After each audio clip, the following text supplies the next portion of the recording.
freedom and the American way. The White House has released their budget, Mick Mulvaney's crowning achievement.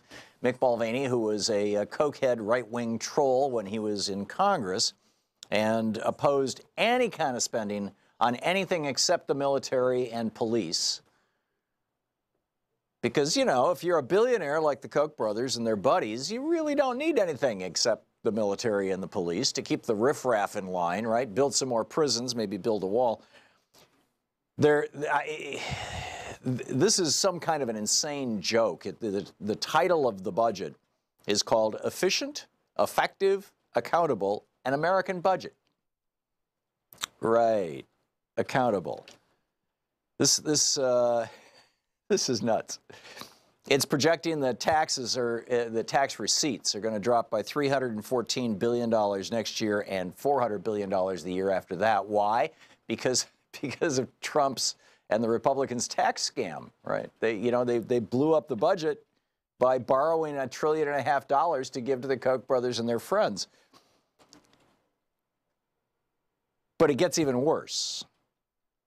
The budget would cut $554 billion from Medicare over the next 10 years. Now, there's 55 million people who are on Medicare right now.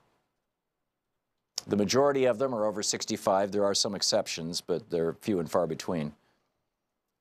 But of those 55 million people who are on Medicare now, you know, it used to be the old saw was that the older voters were reliably Republican voters. Retired people in their 70s, their 80s, their 90s, they were, you know, the Republicans viewed them as conservative. I mean, you know, the average age of people watching Fox so-called news is 70 years old, more or less.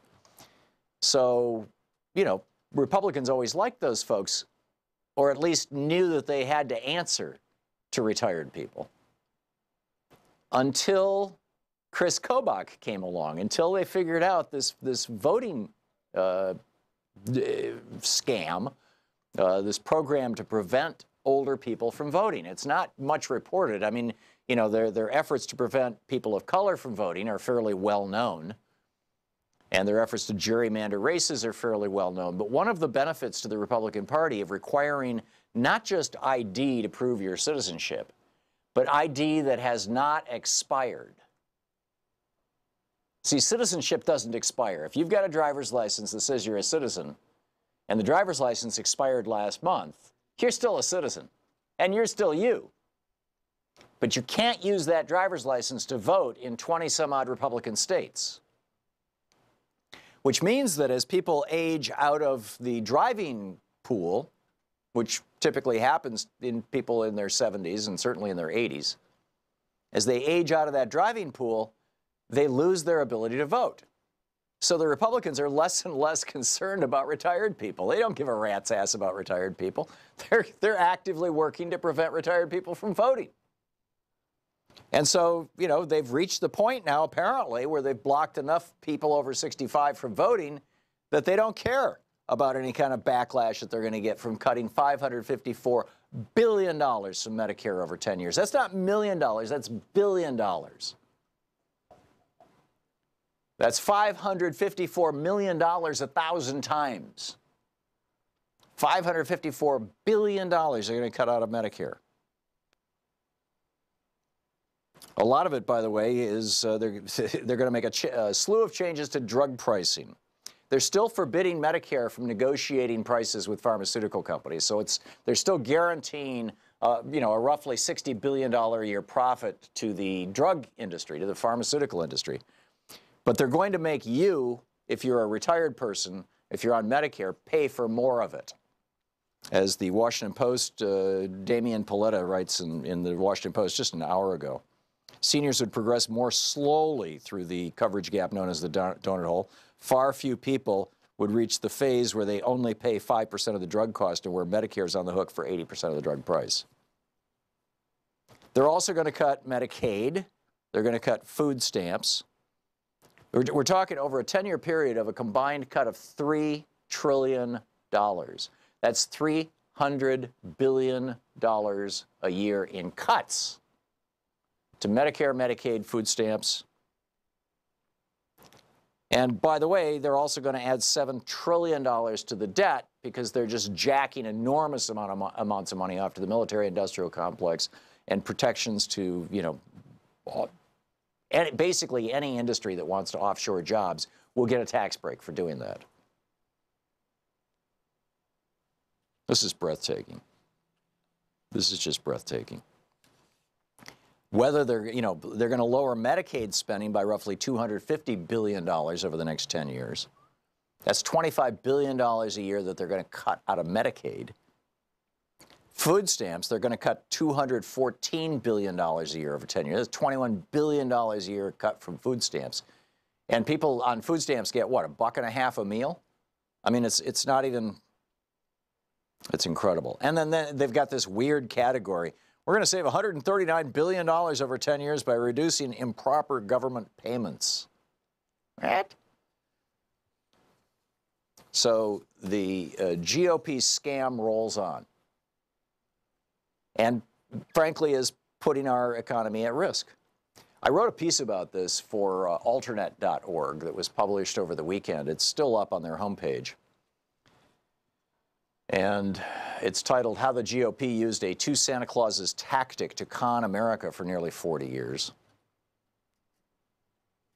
And sure enough, David Lynch and Damian Paletta, the guy who wrote the piece that I was just quoting about the Trump budget that was just rolled out, they wrote another piece. This was on February 11th. This would have been yesterday, saying Trump is abandoning ideological consistency. The Republicans are. On Monday, Trump is slated to announce a new budget plan, which is not going to attempt to balance the federal budget. This is a sharp contrast to the party's opposition to President Barack Obama's stimulus program during the Great Recession. Paul Ryan back then warned of a debt crisis, and Mick Mulvaney, then a congressman from South Carolina, derided Obama's spending plans as a joke and backed a constitutional amendment requiring a balanced budget. Now, GOP leaders are largely silent. And see, all over Washington, D.C., you've got reporters and pundits scratching their heads going, this is weird. I thought the Republicans, you know, screamed and yelled bloody murder about deficits and debt. They only do that when there's a Democrat in the White House. I mean, this is really simple. The last two presidents to submit and have balanced budgets were Jimmy Carter and Bill Clinton. And yet throughout, I mean, it was early in Carter's presidency, actually it was in Jerry Ford's presidency before Jimmy Carter, that Jude Wanniski rolled out his two Santa Claus theory, that Republicans should run up debt as hard and as fast as possible when they hold the White House, and then when Democrats get the White House, scream and yell bloody murder about the debt. Oh, the debt. It's so terrible. It's going to destroy us. Our children are going to have to pay for it. We can't deal with this. But they're still scratching their heads going, what's the deal? Oh, and then you got Trumpfrastructure, Trump's infrastructure scam. Yeah, we'll put out $200 billion and private companies are going to come in with $1.5 trillion. Isn't that nice? Well, how are you going to do that with things like sewer systems? I mean, you know, I get it that you can put a toll on a road and you can put a toll on a bridge, but there's a hell of a lot of stuff that we need that falls into the category of infrastructure that private corporations can't figure out a way to basically tax us by having us pay tolls to them for the next 100 years. And what private company is gonna want to build our infrastructure if they can't make more than it costs them? Which means, again, we get screwed. But hey, some for-profit companies that are big Republican contributors, they're gonna get trillions. This is